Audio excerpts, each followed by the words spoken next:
If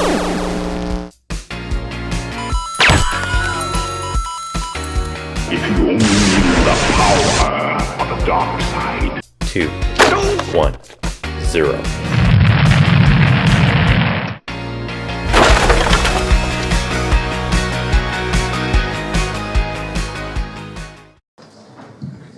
Hello, ladies and gentlemen. I am the Top Hat Gaming Man, a retro gaming YouTuber, helping out with this panel via Retrounlim. Essentially, I am a handsome hardware specialist with 46,000 YouTube subscribers. That essentially makes me more important than the town of Yeovil. So for that, can I have a massive yeah? Okay, we need to warm you up a little bit more. That's not quite good enough. Let's try that again. Yeah! Yeah! Much better, much better. Anyway, we have a lot of young people here tonight. Questionable. Yes, you're fairly young. We have some young people here also trying to establish themselves within the business. So I will let them introduce themselves to you. Here we go, Mr. Novabug. Thank you very much, Mr. Top Hat. Testing. Hello, I'm Novabug. I've been on this panel before, a minute ago, just hosting, and yeah, I am... Bagami! Thank you, Bagami! Sorry, a bit loud. Yeah, I host a retro YouTube channel which focuses primarily on the Amstrad CPC. The Amstrad doesn't get enough love, does it? Unfortunately, I'm superseded by another person on this panel which also does a very, very good Amstrad channel. But hey, I play a very nice second fiddle to him, and I've got my bug army with me. So thank you very much for having me. Hello, I'm Pete. My channel's called Onaretrotip, which just looks at anything from the history of gaming, nostalgia from Amiga, Mega Drive, Game Boy, anything I grew up with, and anything that I didn't grow up with and just have an interest in. Thank you, Xyphoe. Hello, there we go. Hello, my name's Al, aka Xyphoe.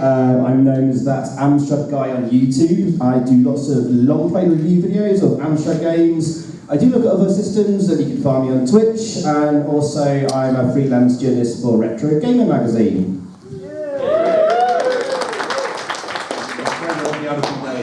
Yeah, hi, my name is Scott. I run a channel called Scott's Game Asylum, where I tear apart JRPGs and other RPGs and stuff like that in my own adorable style. Basically a foul-mouthed chucklehead from the internet.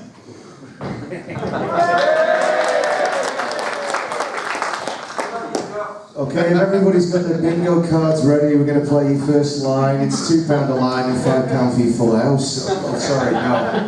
What about the bingo? Sorry, I'm just so used to doing like gigs in social clubs at weekends. It's just kind of like a second nature, you know what I mean? Hello, my name is James. I'm the Gaming Muso. I'll be deafening you all later on with some extremely loud guitar from the main stage.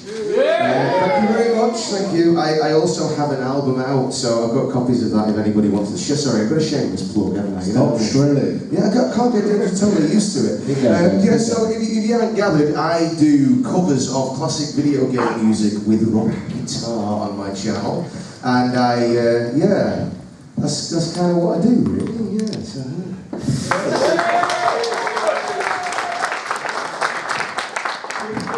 Sadly today, Iain... It's on. Hello? Thank you, that's better. Professionalism.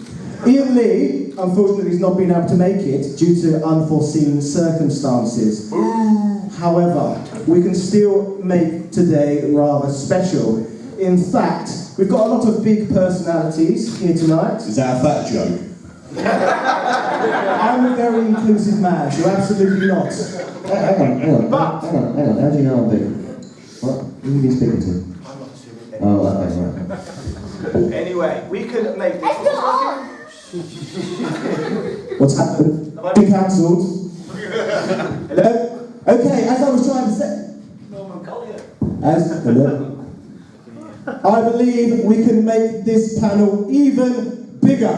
So I would like to introduce you all Big Boy Barry!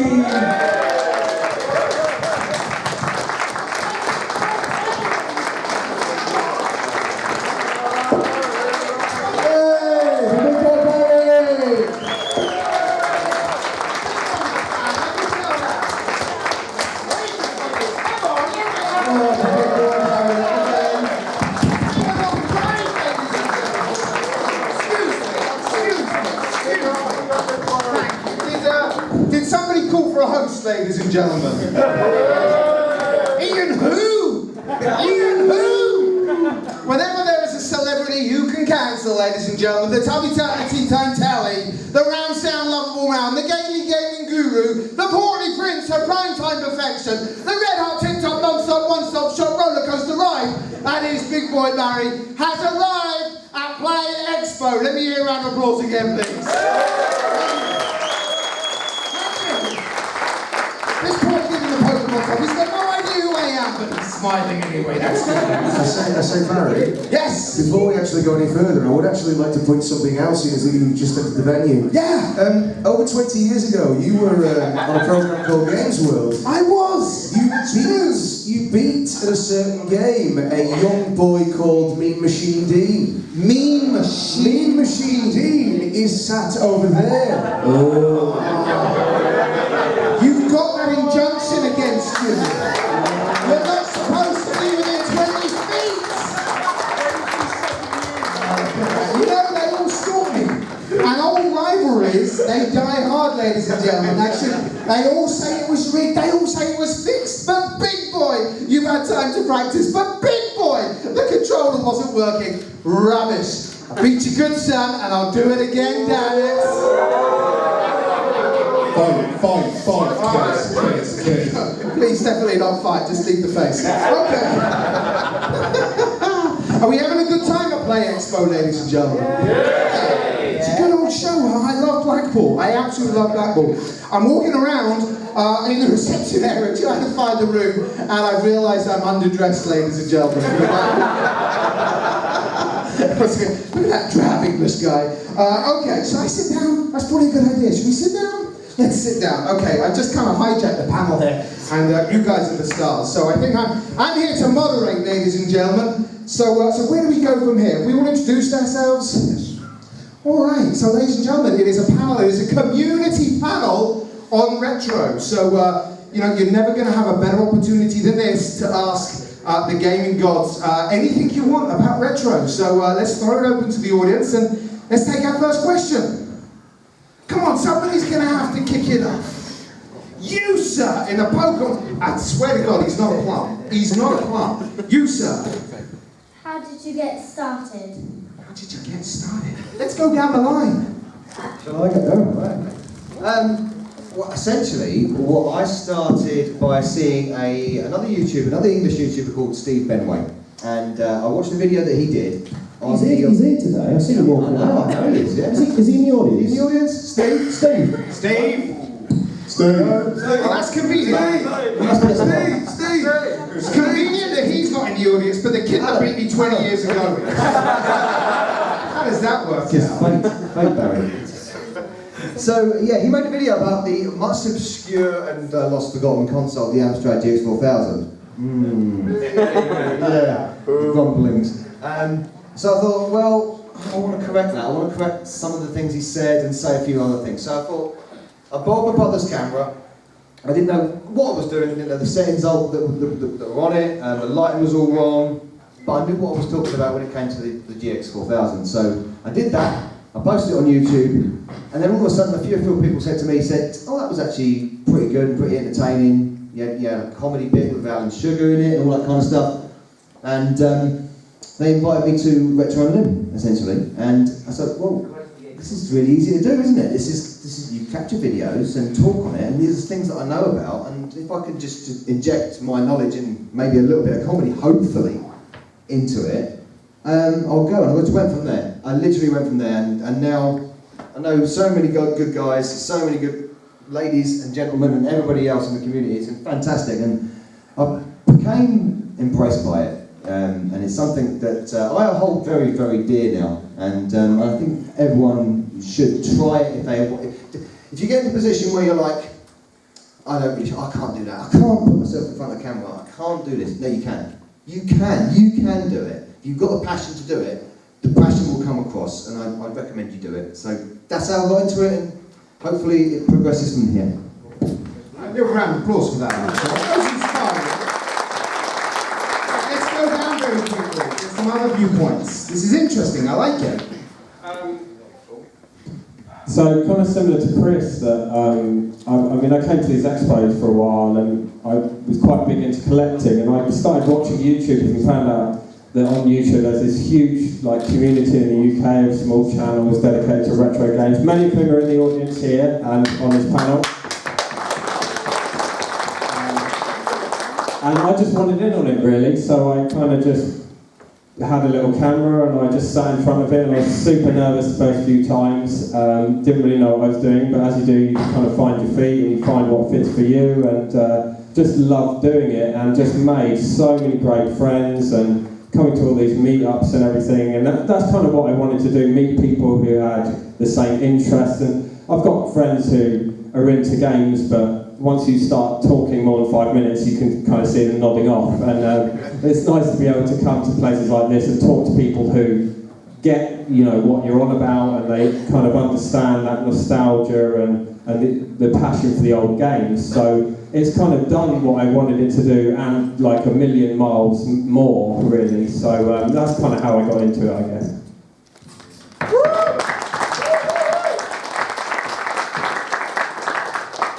For me personally, is mine not working again? Yeah. I'm going to try to share it. Okay. For me... Hello. Yes, that's better. Anyway, for me personally, when I was your sort of age young man who asked the question, I was very much into my video games, I was very much into playing with cameras, and I was very much into watching wrestling. Unfortunately, there was no YouTube back then, so if I made videos, it was literally for myself and all of my friends' entertainment. It was just a little bit of fun we would have. So as I got a little bit older, I ended up doing video production when I was in college, and then when I was in university, I was actually fortunate enough to live in a town with a local wrestling school. So I ended up training in pro wrestling, and I ended up a professional wrestler independently for about 10 years. And then as I got a little bit older, I went back to visit some of my older passions, which was always video production. And I realised I've learned a lot of skills through wrestling, mainly the ability to entertain, hold a crowd, etc. And then I basically married up all my skills and passions into just one project, which is why I opted to start making YouTube videos, as I got to reminisce about all the fun I've had playing games, collecting games over the years, whilst also getting an opportunity to play with cameras again. So essentially, I'm living my childhood dream. I'm a Peter Pan, yes.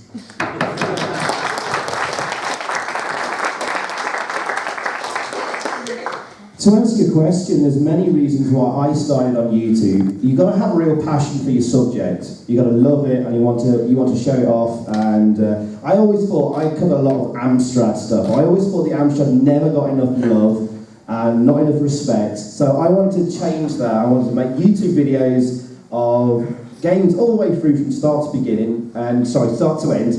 And now you have people like myself and Novabug, my brother in Amstrad love. And it was something I was really passionate about. There wasn't much out there on YouTube as well. So, and the other side of it was, when I used to love watching long play videos, but I never knew what the hell was going on in most of them. So I commentate throughout my video and show you and tell you about each and every secret I'm doing, and how you beat the game, and little informations about the programmers, how it was made, instant programming techniques, all that kind of stuff. So I wanted to inject long play videos with that information. So I do get slagged off every now and again by people going, oh, that's not a proper long play video because you're talking on it, but hey, I don't care. Do what you want to do what you think is unique, find your USP and find your passion and pursue it. So that's what I've done, basically.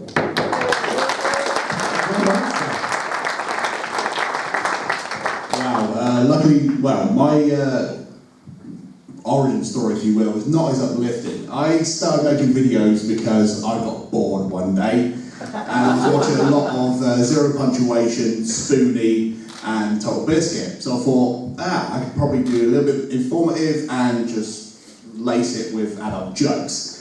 So yeah, and that's how I just got started. I would pick a game that I like or pick a game that I want to talk about and then just tear it apart. And yeah, that's how I started really, and using the influences of Yahtzee and all that, you know, laced it with a lot of British humour. That's quite abrasive, but people seem to like it.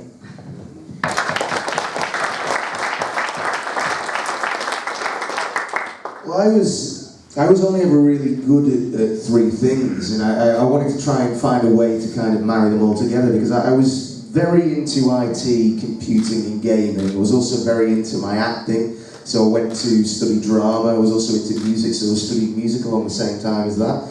And for a few years I was watching a lot of channels like Nostalgia Nerd, DJ Slope, Angry Video Game Nerd, a lot of things. I became very much YouTube focused. I would come back home late night from a gig at like 4 o'clock in the morning, sit there watching AVGN episodes and thought, I want to do this, but at the time I didn't feel like I had any kind of drive to do it, or I was a little bit too scared, because even though you can be a performer for your entire life, the anxiety can still very much set in from time to time. It can be a big thing.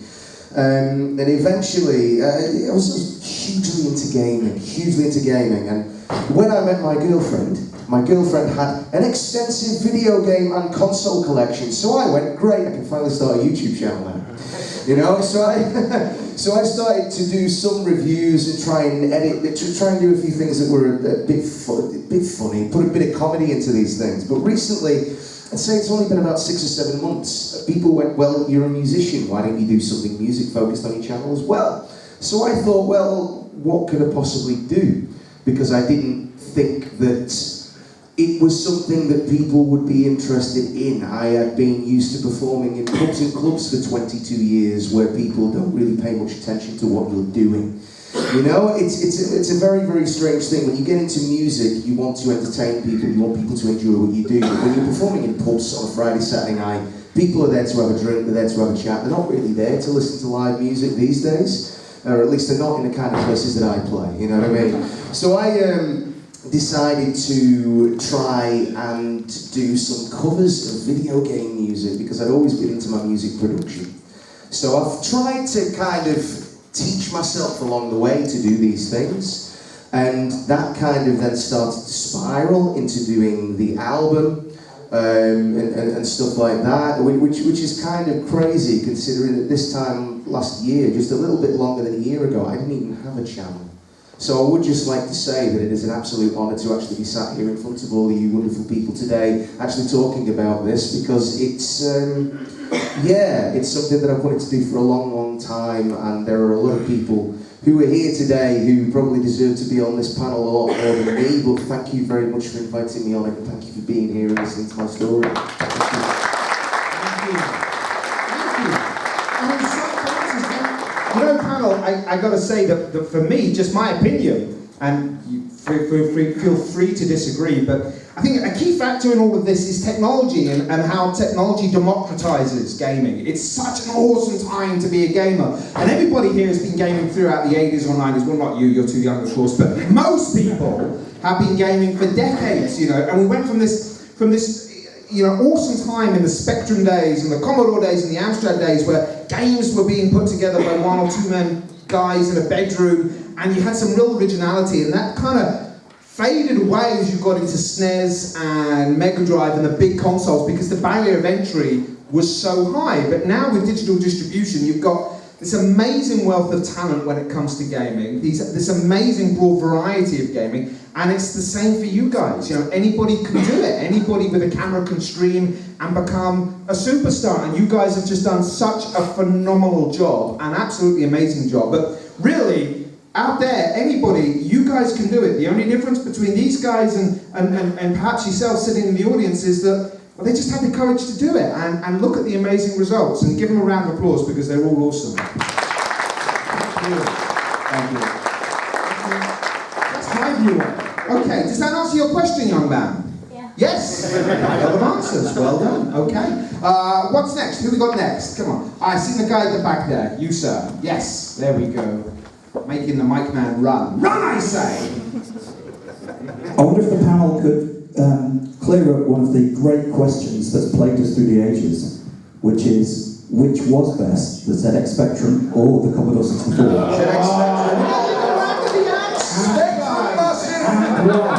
ZX Spectrum. Spectrum. Because it's not always just about the technology, it can be about the community, or whether it's local or foreign. We'll throw it open to the panel. I mean, the obvious answer is, of course, Spectrum, but we will. Thank you, Barry. Thank you, Barry. Barry, beers on me later on. It's fine, it's all good. But we will throw it open. We'll throw Top Hat Man, tell us. Let's go down that way first, from Top Hat Man first. Okay. Why? Is it working now? Mic is still not working. Who cares? It's on, look.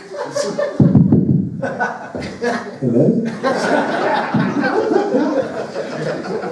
Okay, I'm pretty politically neutral when it comes to the ZX Spectrum and the Commodore 64. They've both got their pros and their cons. The ZX Spectrum has got an outrageously huge library of games, and it's British, so we've got to love it solely for that reason. And then you've got the Commodore 64, which was more expensive, more technologically developed.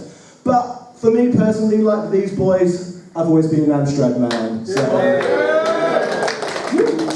Yeah, that's what I had. It's gone off again. And they've cut you off. Let's move down. Let's keep going down. Right, I'll answer this one. The best computer is the one you grew up with. Beyonce. That is a simple fact. Yes. Yeah, agree with that. You don't know any about micro fans? Dragon 32, Oric, anyone? Who had a BBC? One gentleman. Only the rich kids had BBC, right? Who had the BBC?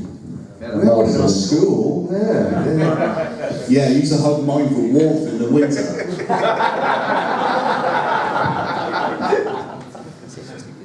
But yeah, it's whatever computer you grew up with. You're never going to change that person's mind. If you grew up with the Amstrad, it's going to be the Amstrad, and that's mine. But yeah, best computer is the one you grew up with. That's the simplest answer. All right, let's keep going.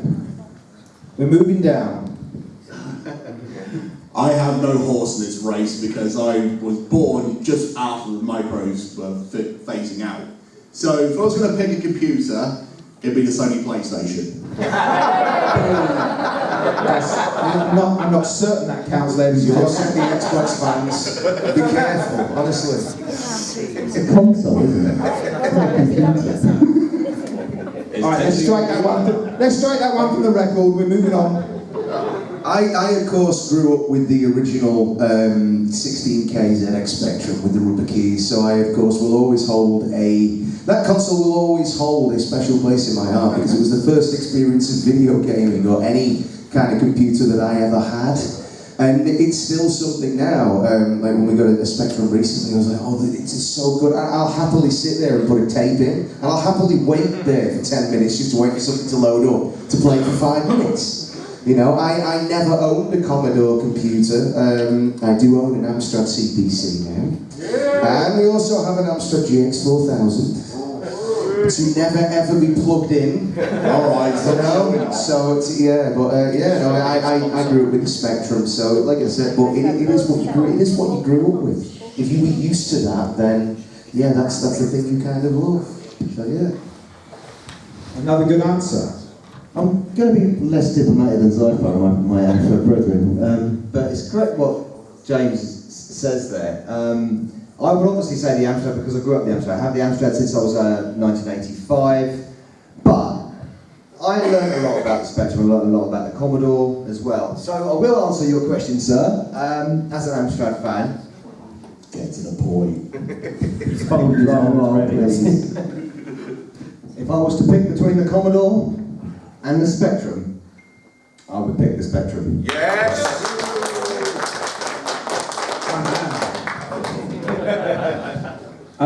So yeah, I mean, I kind of the same. I didn't have any of these as a kid, but I played a lot of all of these computers. If I had to favour one, it would be BBC Micro. But I did have mates with Spectrums and Commodore 64s, but we didn't have a computer at home, so it's kind of a tough one. But if I had to pick, it would be Commodore 64.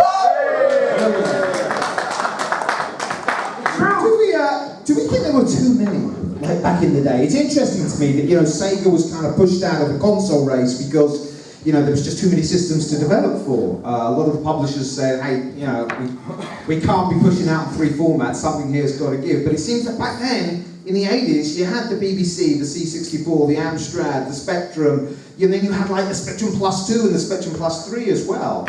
And the Atari, absolutely. Were there too many? Does anybody have a point on that? Do we think the quality of the software suffered because of the amount of formats out there? Well, yeah, it's obvious. It's so many things you've got to port over. It's going to be a logistical nightmare. And yeah, especially when you have the playground rivalry of who loved what, it just makes that even more muddy. Of course, it's going to be an absolute cluster. It was. I always remember that there were people in school because I think I was one of the only people that had the Spectrum. Like a lot of the kids had a Commodore 64, so it makes me realise that my family were actually quite. I think I was going to say poor because we couldn't afford a Commodore 64, but it's like I said, I hold a lot of love for the Spectrum, but I don't believe there was. I don't think there was an oversaturation. I mean, there were ports of various games for different micros, and on a lot of them. Unlike now, where, say, for example, you have a game that looks pretty much the same and plays the same on whatever popular console or the PC that you played it on. Back then, say, for example, you could have all the ports of Chase HQ on various micros, and each version of the game would be completely different. And I remember as a kid thinking, this is actually quite cool, because even though it's Chase HQ, it's a totally different game on every platform. So you would have fun experiencing it on a different platform, or if it was a really bad port, you would be horrified by experiencing it on a different platform. So for me, it wasn't oversaturation, it was just, this is good, but this is done a little differently. This is done a little differently as well. This is also done differently. So you got to experience all of that kind of stuff as well. Unless you owned a BBC Micro, in which case there weren't really that many ports of the, You had to rely on Elite. And that was that was it. Granny's Garden. Granny's Garden. I think it was good. It was good that you had so much choice. Yeah, you had a lot. Yes, 3 stood out in the UK market, but you had a lot of choice. And one of the things that I remember, certainly from my childhood, is you go around someone else's, one of your mates' houses, and they don't have an Amstrad, they have something else. I always had a mate that had a Commodore 64. I had a mate once that had a Commodore Plus 4. I'd never seen. Round of applause for Plus 4. Yeah, okay. And I thought, what a mate. And the game I was playing at the time was familiar because it was Arkanoid, but it wasn't Arkanoid, it was called Arthur-noid. And all the names were named like Cyril and Simon and all the levels like that and ropes and stuff like that. And I'm thinking, at the time, this is actually quite something that I can't experience at home. It's something this is a foreign machine to me. And then you could go to another friend's house and play an ST and then be amazed by its sound on that. And if you stick in with the 8-bits, I had friends with a 65 XE. I'd never sell a Dragon 32, to be honest. there was real dragons, apparently, as I'm told, but I don't know. But yeah, you got to experience a plethora of machines because of the range of machines that were released. Yes, of course, 3 dominated, but I think the gaming experience was kind of enriched at the time because of that. Well, ladies and gentlemen, I think we've conclusively proven from those lengthy questions that the Spectrum was the best one. Yes, it was. I've got a question for the audience, actually. Was anybody in the audience, this is a good one, was anybody in the audience ever bullied for having the wrong computer at school? Anybody? You were! What did you have? Well, I had a PlayStation, but like... It's not a computer, we've gone over this! We've gone over this! No, I also had an Atari. Right. And people used to say, what's an Atari? And used to come in, and I said, look, it's this with the wooden panelling. And people like, oh my god, you need to get this or that. And I'm like, no, this is what I grew up with, so that's what I had. I thought she was going to say an Atari Jaguar. Yeah, I thought she was talking about a Jaguar as well. Understand the bullying. Don't mess with him. I was bullied for having an Atari. Everybody had an Amiga. Okay, let's move on. Let's get another question. I enjoyed that one though. I enjoyed it right at the very back. I'm being nice to Mike Mann. But yeah, talk about Right at the very back. 2 hands up. Hello chaps. First of all, thank you for your channels. I'm a regular viewer of all of you, so thank you for your content. If you could personally have the Gaming Muso cover a song, a video game song of your choice, what would you choose? That's a good one. Who wants to go first on this? Choose wisely. Alright, you're speaking. It's your turn. Yeah, but I am the Gaming Muso, so I can't pick the song for myself, can I? You can. You know what? It's the thing, because I have difficulty even picking the songs that I decide to do week in, week out, you know what I mean? If there was one recently, actually, that I really, really love would be Chrome Gadget Zone from Sonic the Hedgehog. It's Sonic the Hedgehog 2, isn't it? I absolutely love that. I think it's a great piece of music. So that would be one for me, but it's quite an intricate piece of music, so maybe that one. Anybody else care to comment? This one may be a bit too recent for this panel, but I would love to see you cover Rules of Nature from Metal Gear Solid Revengeance. Man, if you've never played that game, you should just listen to the soundtrack, because if you just imagine Raiden from Metal Gear listening to that sort of music while playing that game, it matches so well. It's so damn cheesy. It's great. I would like to hear Gaming Muso's rock versions of Dizzy theme tunes. Particularly the in-game music from the first one. It could be done. I mean, it would require a lot of extrapolation, wouldn't it? You know what I mean? But I suppose it could be done. Yeah. It would be wonderful.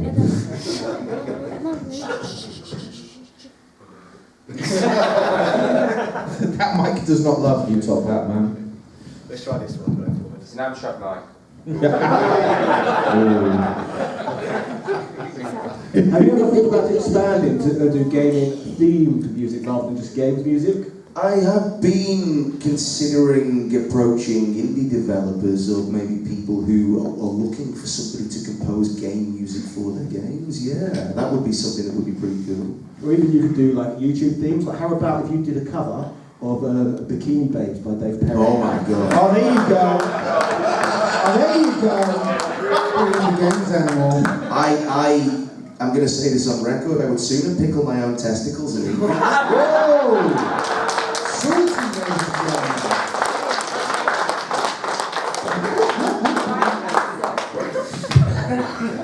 Do we have anybody else?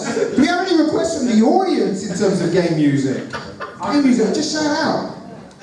He's got this new Monty on the Run. Monty on the Run. Galaxy Course. Galaxy Course. He knows this one. Because I'm sure you mentioned it before. And as well, Monty on the Run has been requested by about 4 or 5 people recently. So that, I can't remember the music from Monty on the Run. I'll be honest, I can't. I've got like a list that I write things down on when it's, you know, when it's there, just to see if it's something that I think I can do, whether I think I can do like a decent version of it. But still, like I said, it's still like a kind of very new thing to me. So I'm kind of learning what I can do and what I can't do really to make it sound good.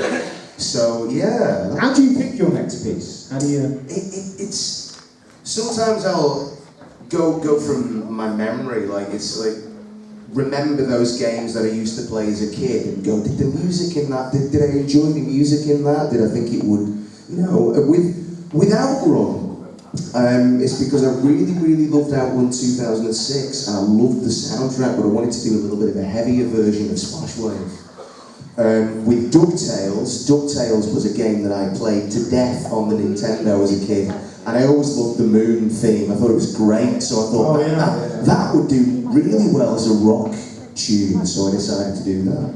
I think the most recent one that I've done was Chase HQ. Again, back to Chase HQ. Again, I listened to that. I was playing Chase HQ and I heard the music in the background. But that again would work really well. So it can vary how I decide to do it. With Emerald Hill Zone from Sonic the Hedgehog 2, I just woke up and went, that's one that I want to do. I just woke up and went, that's one that I want to do, that might work, so I'll do that. Have you done New Zealand story? I haven't yet, no. Oh, New Zealand story. Anyone else out there agree with me for New Zealand story? There you go. That's got to go on your list. All right, let's move on. Let's get another question in. Yourself in white, sir, right at the front. Let's get a mic. Just wait for the mic to come up so the guys at the back can hear you. Which person in front? Can you put your hand up again for me? Yeah. Oh, here you are, buddy. If you guys had the resources and the budget of a broadcast television station, how would your channels change? Oh, that's a real good question. That's a good question. Who wants to take it first? Anybody? Well, for a start, I would be on Television X. The 10-minute preview would be awesome. It would just be Neil desoldering capacitors on Amiga boards. 10-minute preview on Television X. Hello, cave dwellers. Just that to me is, you know, I can watch Neil do that for hours and hours and hours and hours. In fact, I would rather pay a cable bill where it's just an entire channel devoted to Neil from Retro Man Cave desoldering and then soldering on new capacitors. I've got half a perk on just hearing it. Yeah, exactly. Wait, is this what is it? Have we turned out wrong? Yes. Yeah. Yes. Definitely yes. Let's come back here and we'll go down. Yourself? It would be, you know The Apprentice? Yes.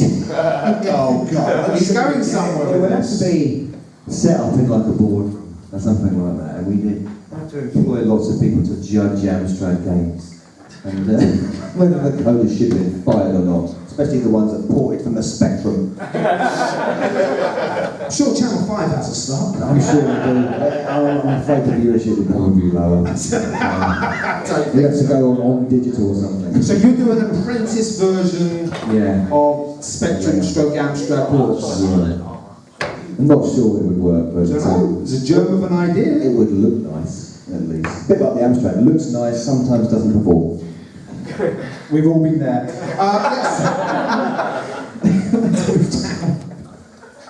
As stupid as it sounds, my channel probably wouldn't change at all because it's very much a hobby, and I like it being a hobby, and I kind of don't want it to be, you know, too serious or anyone to be expecting anything from me. And I think with a big budget from like a television studio, a lot of that would come. So I don't know if I'd welcome it or not. So probably nothing would change.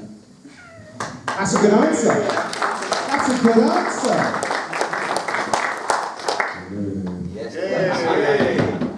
Right, if I had the budget, I would like to make a feature-length movie. So I'm sure many of you boys will probably feel the same, but there's this thing with American retro gamers and their obsession with just the Nintendo Entertainment System. And about, that's all the 80s consists of to them, the Nintendo Entertainment System. They're like almost communists, obsessed with these ugly grey cartridges that all look the same. Oh, I calm down. Sorry. I had a Nintendo Entertainment System. So anyway, I'd like to make a movie where I'm the villain, where I go back in time and the ZX Spectrum won the technology war there, so Americans have to game on the Spectrum as an alternative. So like Back to the Future. I like it. Yeah. This is not how I expected that question to turn out. As for me, I literally have no idea. I'm the same as Onaretro, really. That I love doing my little thing, my little way, and I enjoy doing it. So I would want to, I don't know, limit myself. So if I had that opportunity, I would grasp it with both hands and do something completely different to what I'm currently doing, but I'll continue doing what I love doing as well. So short answer, but I literally can't think of anything off the top of my head right now. I like that answer. Yeah, same here. It would be, I want to do something that I'm not censored. And if you go into like TV or any other like popular media outlet, they're going to censor you. They're going to say, you can't say this, you can't say that. I'd rather have something where I can let a joke fly, and if it lands, great. If it doesn't, whatever. With TV, it's just sterile, boring crap. Unless it's at 4 o'clock in the morning and you either come back from the pub drunk or you're stoned out of your mind. A huge budget. A huge budget.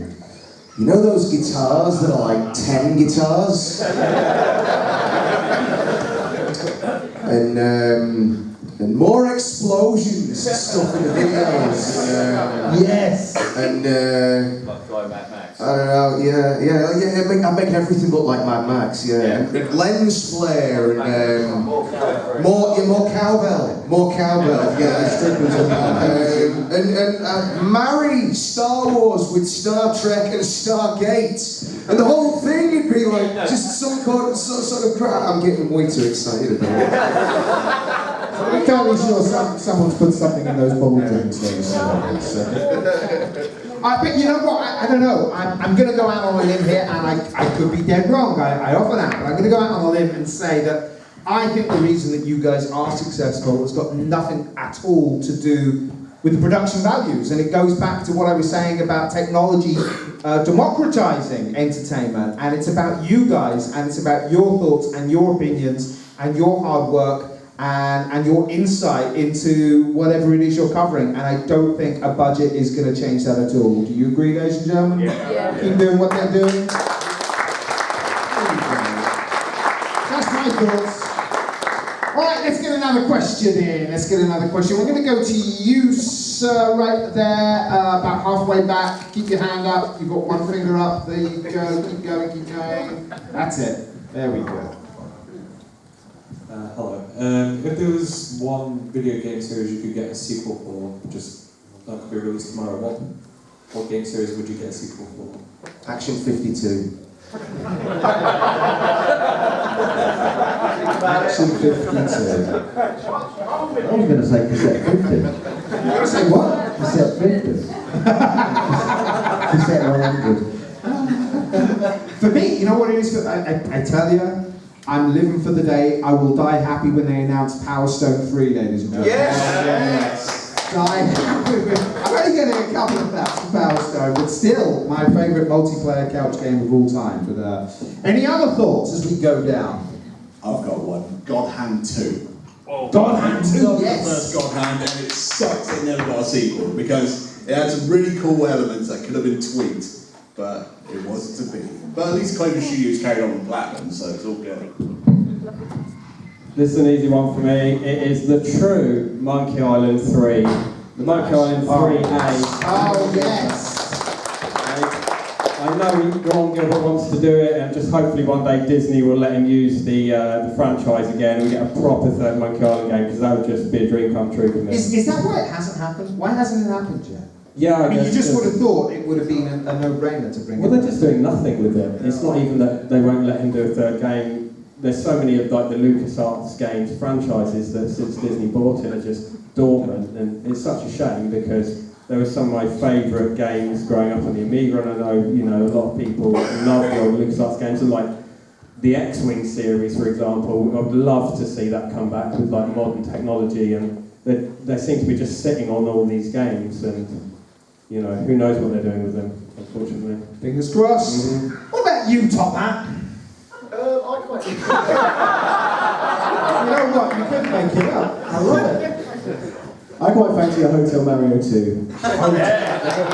With more rooms. You could be upset with an Albrecht, actually. That would be good. Imagine that. You can check out any I'll buy time, you it. can never leave. Any others as we go down? Chase HQ is my favourite game series of all time. It's been years since the last game. It's been about 12 years since that crappy arcade release in about 2007. Educate me. What was the last title of the franchise? It's literally called Chase HQ 2. It was about 2007 and never really made it over here to the arcades. And the arcades were dead and dusted anyway by then. So, other than that, Bridget. Yeah, any of the Roland games. We need a new Roland game on the Amstrad. Roland on the chains. I love Beneath the Steel Sky. So Yes! I was always wanting a sequel to that, and now they're actually making one, which is pretty cool. But also, I have a real soft spot for Crysis. So I actually want a Crysis 4. Because I like my first-person shooters like that. I actually really do love those games. So yeah. Otherwise, it would be the sequel to Beneath the Steel Sky. It'll happen. Dead silence, you know? Too modern. It'll happen. So a wide range of views, ladies and gentlemen. Let's go for our next question. Right at the front, man in Atari. Right, I have a question. It's mainly aimed at Top Hat, but everyone else can answer it whatever they wish. So, who is gaming's greatest ever villain? Especially for a villain, obviously. Are we talking real life or in games themselves? No, real person. Oh, Billy Mitchell, without a shadow of a doubt.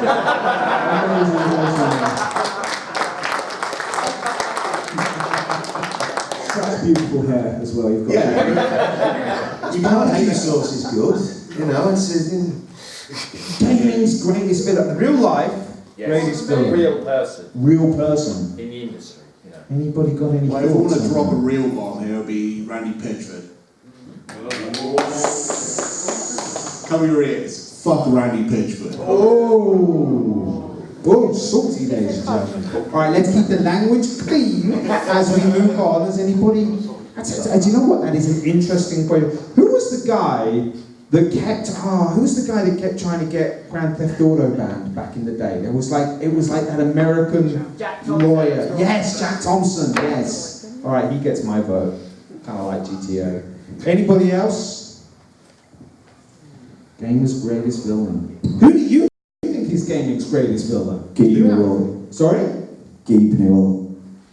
Gabe Newell. Oh, Gabe. Because why? Half-Life 3. Don't know if that makes him the greatest villain, though. I'm not sure. Well, I don't know. He's held out long enough. Fair enough. All right. And any thoughts from you? Clodato. Sorry? Clodato. Clodato. Clodato. All right. I can't understand that. So it's just noise. Just noise. Put him on. There you go. All right.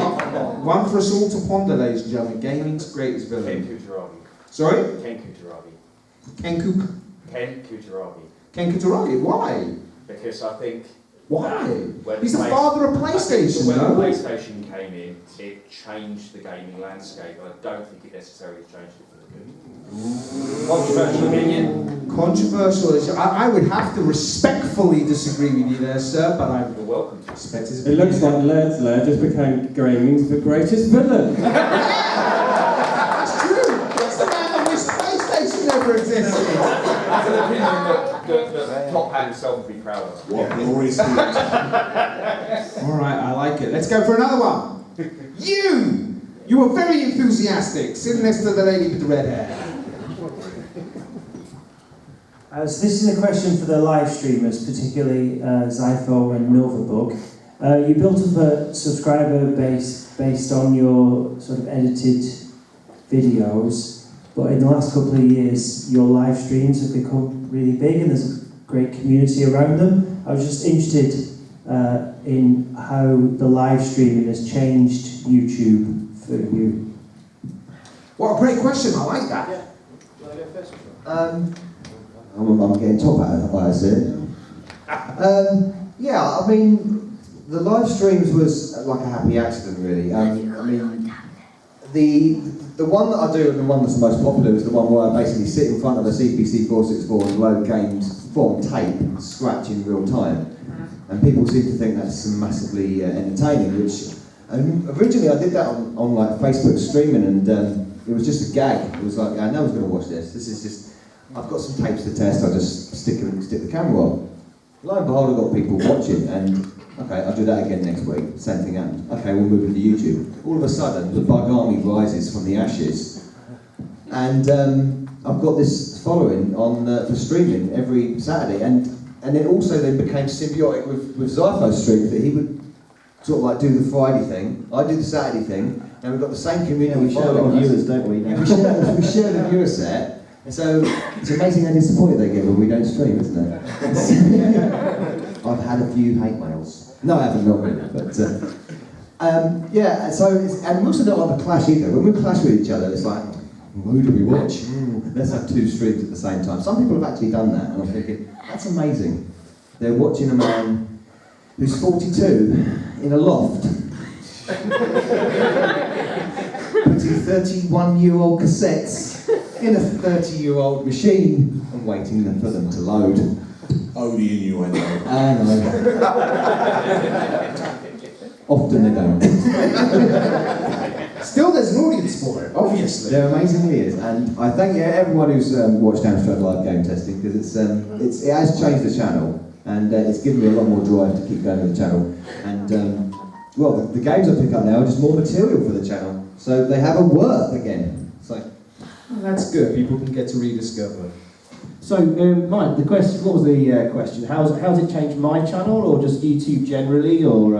Your channel, like what you think of YouTube and how you see YouTube now. Oh, since we started doing the live streaming, so I do the AM stream every Friday on YouTube around about 9-10 o'clock, and like alongside Novabug on a Saturday, it's kind of become the home. If you're a fan of the Amstrad or you've got some interest in it or whatever. Or even if you're not, we're getting some people now who never had an Amstrad, they come in the stream, they become regulars. Where's Lucas? There's Lucas. He's a Commodore fan, and we've kind of turned him around a little bit into a bit of an Amstrad fan as well. Is that right? Yeah. But yeah, everything has changed since we started doing this. It's become a really, really popular thing. I've found my thing. This is what I really, really love doing and really enjoy. But it's mostly about the community and the people that come together every week without fail. And I think it's just been growing and growing, like Novabugs as well. So yeah, I'm not sure what else to say there. Does that answer your question, Mike? Or yeah. Do you feel your performances are different when they're live, when you're live streaming, as to pre-recorded videos? Oh yeah. Is there a different energy to it? Oh yeah, absolutely. You get really into it because I mean, like being on the panel here for the first time was extremely scary for me. I get anxiety and I'm terrified before coming on here.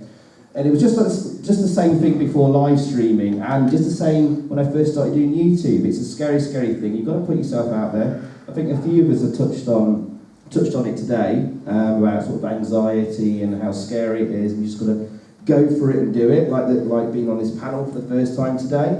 And with the live streaming, my first few live streams were absolutely terrible. I went live for about 5 minutes, I hadn't realised I had, and there's people coming in going, hello. There was one time I went live accidentally and I walked past in a bath towel, so just got out of the bath. Where did that find that? Oh, that's long deleted. No one wants to see that. So, yeah, again, the more you do it and the more you improve, as long as you've got the passion and the dedication for it, your community will grow and respond to you. And thank you, because I know you, Mike, I've seen you come in plenty of times as well.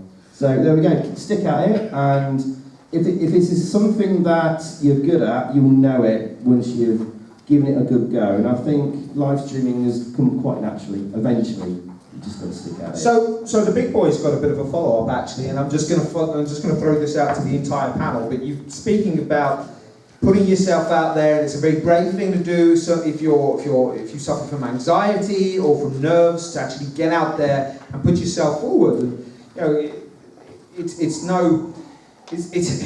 no secret that the internet is full of haters, and it's so easy to hate off there. Have any of you guys ever let negative feedback affect you and affect how you go forward with videos? Hell no. No? Not on stream. Off stream, yeah, you've got your, you can take it quite personally sometimes. People often say you need to have a thick skin if you're going to be on YouTube, Twitch or whatever.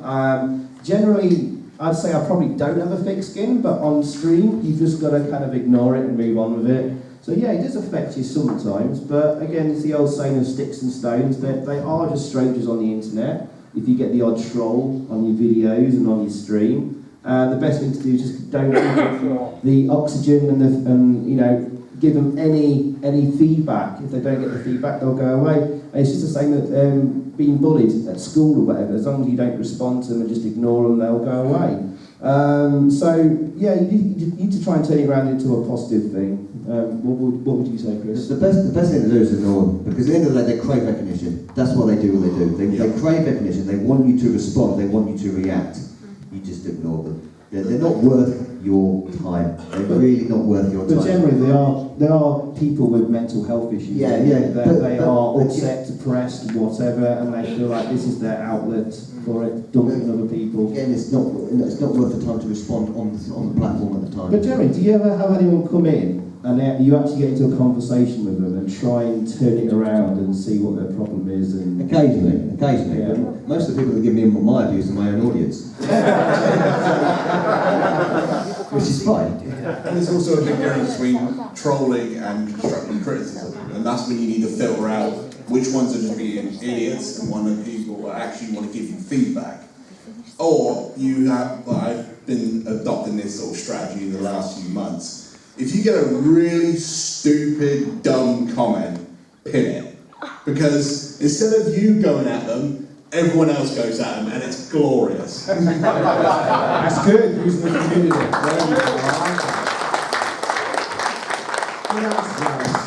Alright, anybody else out there? Okay, standing up right at the front, why not? With the camera. Not been taking any photos of me.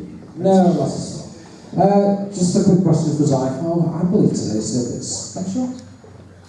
Oh yes, it's my Mrs. Xyphoe with the red hair there. It's her birthday today, so we can all shout happy birthday, Mrs. Xyphoe.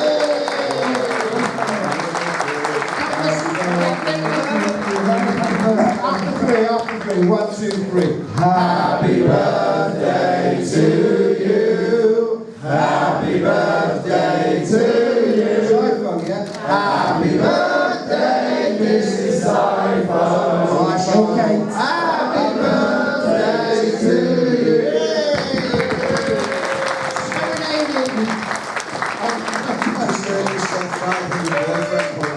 Seriously.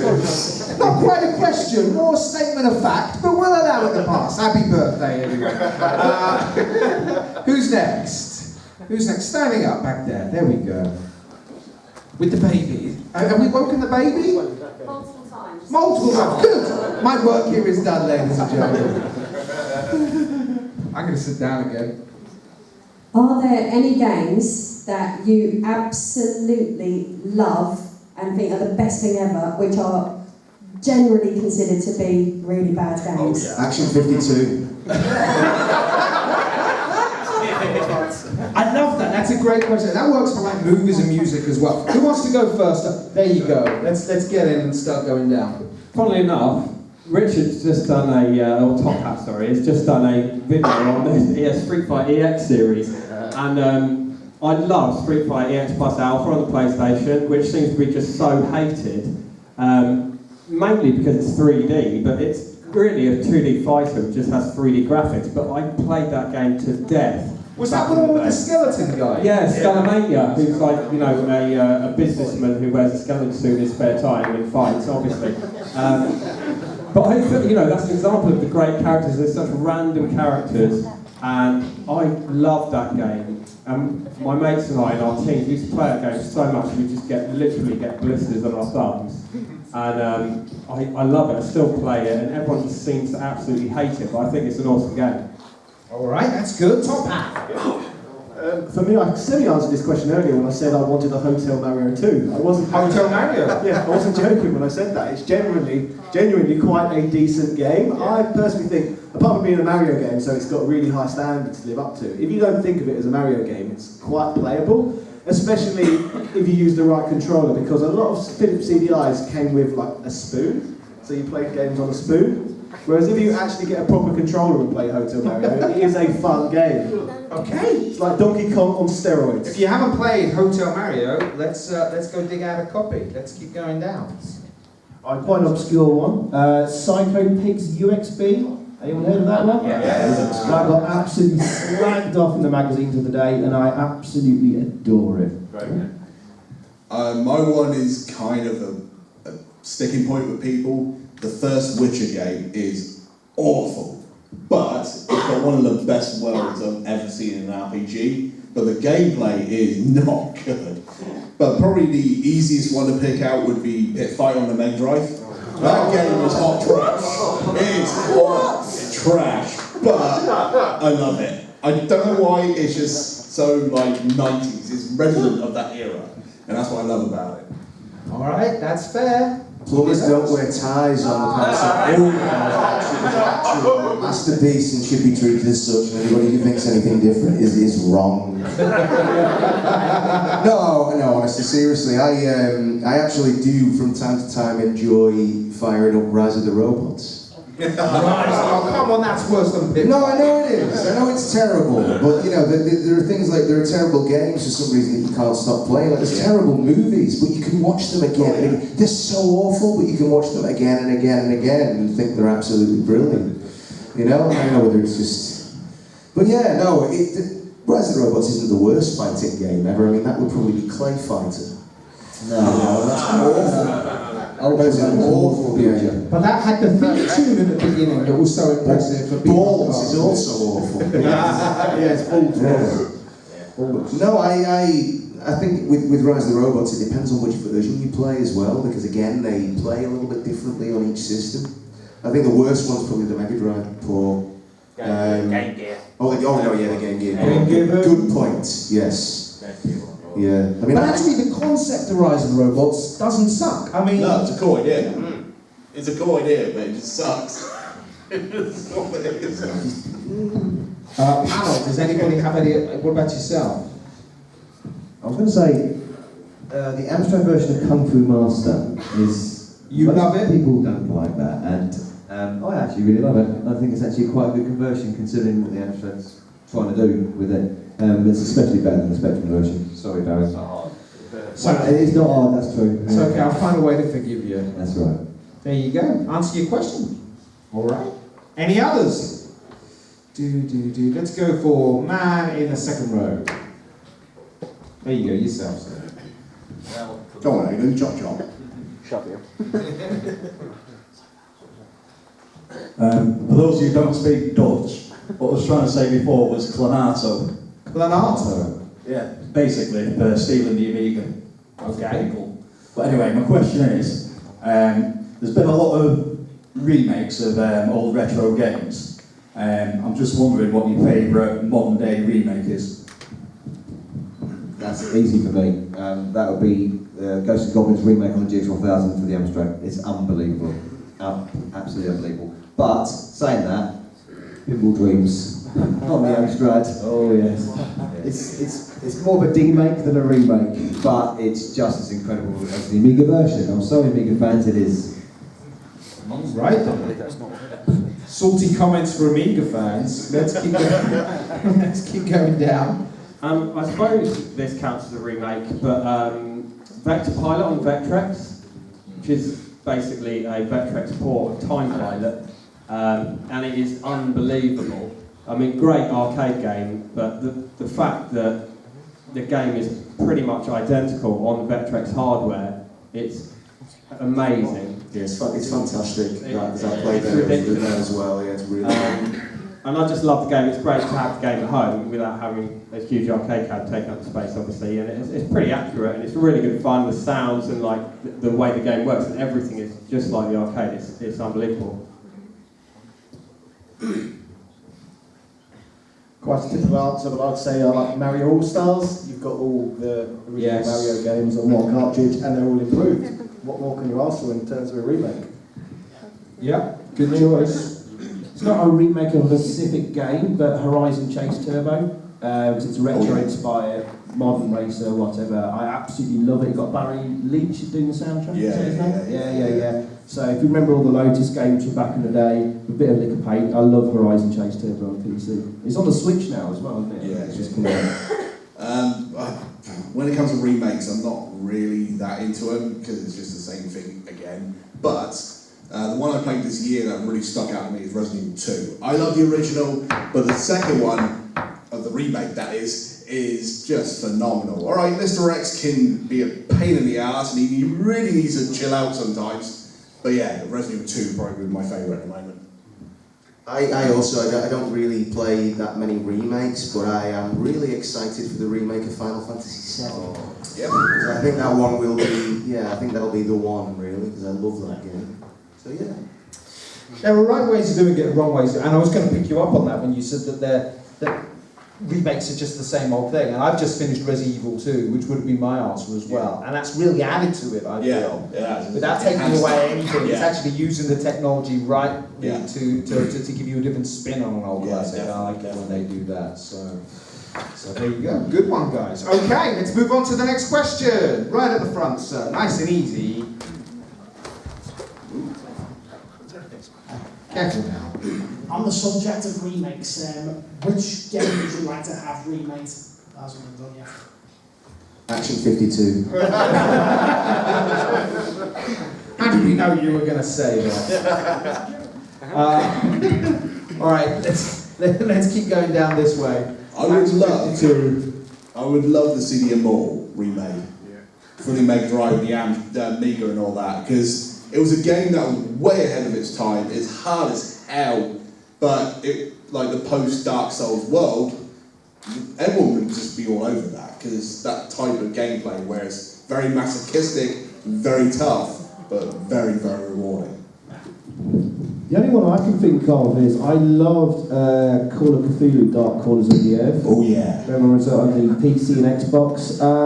You can just about play it today on modern PCs, but it crashes like hell all the time. I think you can get it on goodoldgames.com and a couple of other places, but I've not been able to get it working. So someone to actually remake that with high definition graphics, that would be something I'd be very, very interested in.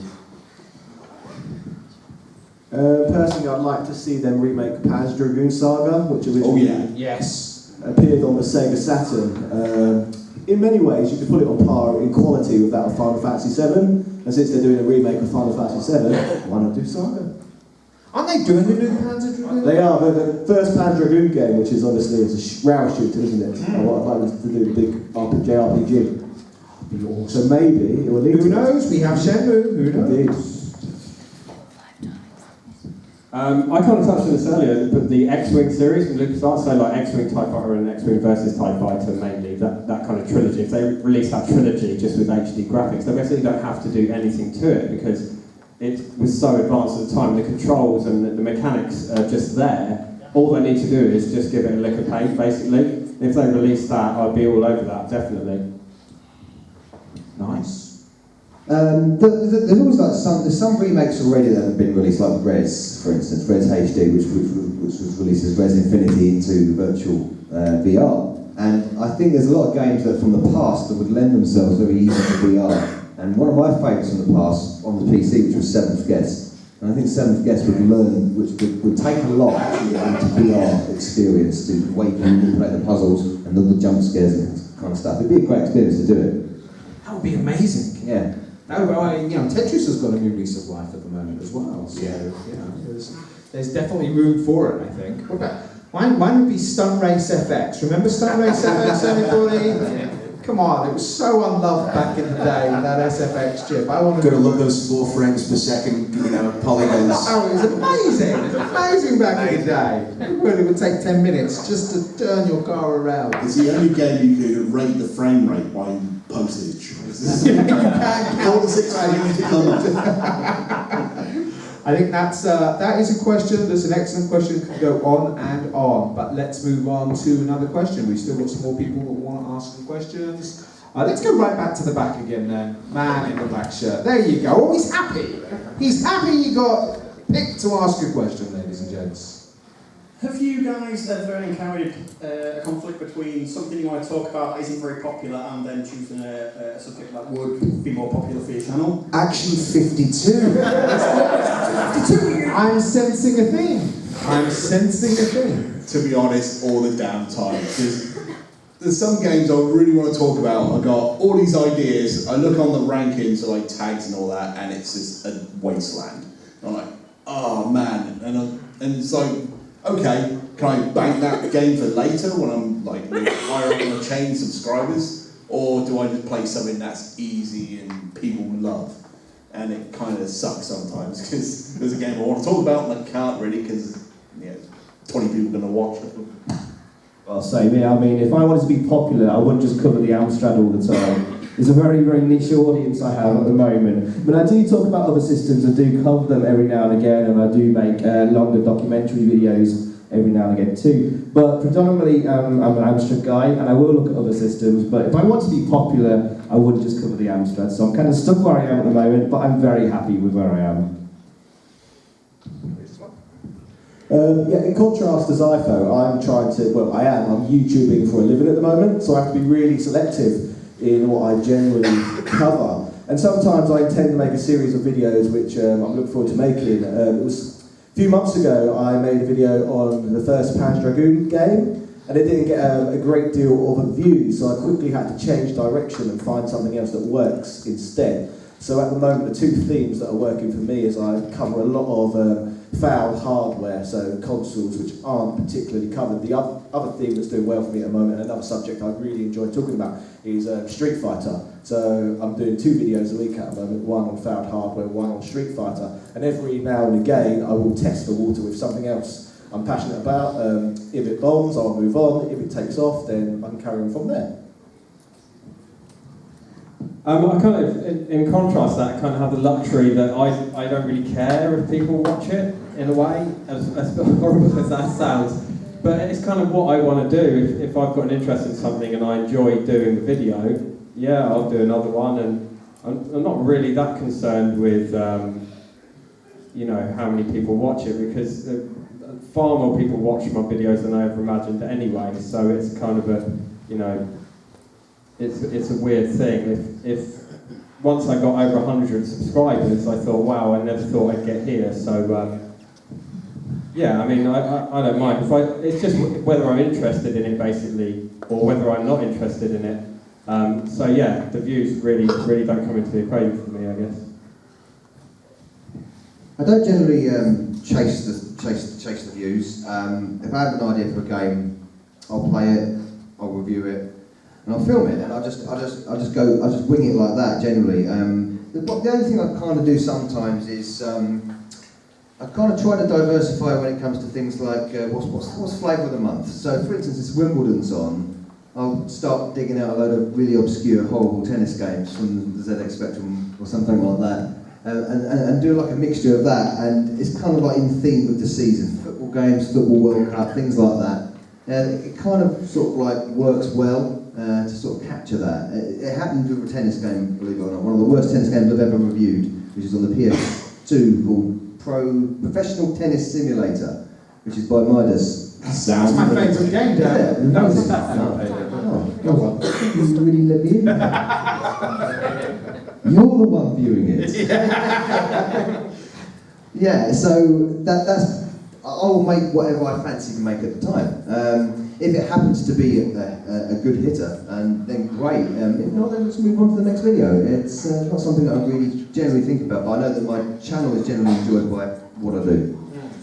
Well said. Do any of you guys have any favourite, what I would call noble failures? Like videos that you love making and that you stand by, but nobody cared for? Can I just make a quick one? I'm afraid I'm going to have to disappear. Well, we're actually ending our panel anyway. I've got to go and set up on the main stage, so it's because we're running a bit late now. All right. So This was the last question anyway. I was being told to. Oh no, it's okay. It's fine. It's good. There we go. Okay, ladies, you got a run? Yeah. He's going to run. Ladies and gentlemen, round of applause.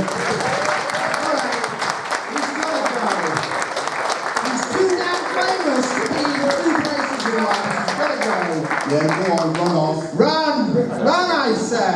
Leave us hanging. All right, well, we do have to wrap up. So does anybody have any noble failures very quickly to answer my question? Any favourite videos that you posted that you loved and nobody cared about? Yeah, all my Resident Evil videos. I love that game, but it's just all, no one gives a shit for survival horror. Oh, I'm sure that's not true. I spent a long time on it's a 7-minute video, and it's called the Top 11 Facts About Dizzy. And I spent a long time editing that, a long time researching it. And I even got like a zip drive package from all like high-resolution images from Andrew and Philip Oliver themselves. So I thought, I've got to put a lot into this video. It still hasn't even hit 1,000 hits. Well, if any Dizzy fans are out there, ladies and gentlemen, go take a look. Listen, I'm really sorry, but I am being told we have to wrap up, ladies and gentlemen. Didn't time go quickly? Did you guys enjoy the panel? Yeah! Good. Ladies and gentlemen, please show your